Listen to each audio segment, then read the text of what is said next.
જવાહરલાલ નહેરુ બાદ સતત ત્રીજી વખત દેશના પ્રાઇમ મિનિસ્ટર બનનારા નરેન્દ્ર મોદી 9 જૂનના રોજ શપથ ગ્રહણ લેશે. ભારતીય શેર બજાર ફરી તેના લાઈફ હાઈ પર પહોંચી ગયું છે.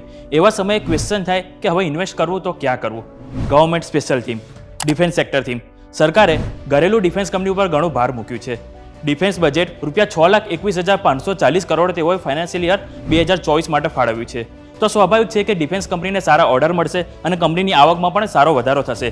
ડિફેન્સ સ્ટોક જેવા કે હિન્દુસ્તાન એરોનોટિક્સ લિમિટેડ, મઝગાંવ ડોક, ભારત ડાયનેમિક્સ અને બેલ જેવા સ્ટોકમાં આપણને સારો બેનિફિટ જોવા મળી શકે છે. Second theme infrastructure theme. Atal tunnel, દુનિયાની સૌથી મોટી હાઈવે ટનલ અને દુનિયાનો સૌથી મોટો રેલવે બ્રિજ ચેનાબ બ્રિજ જેવા ઘણા ઇન્ફ્રાસ્ટ્રક્ચર ડેવલપમેન્ટ પાછલા થોડા સમયમાં જ જોયા છે અને આગળ પણ આપણને આવા ઘણા ડેવલપમેન્ટ જોવા મળી શકે છે. કારણ કે 2024 માટે ઇન્ફ્રાસ્ટ્રક્ચર બજેટ 11.11 લાખ કરોડ ફાળવવામાં આવ્યું છે. સ્ટોક જેવા કે REC, power grid, NBCC, હુડકો, engineers India જેવા સ્ટોકમાં આપણને બેનિફિટ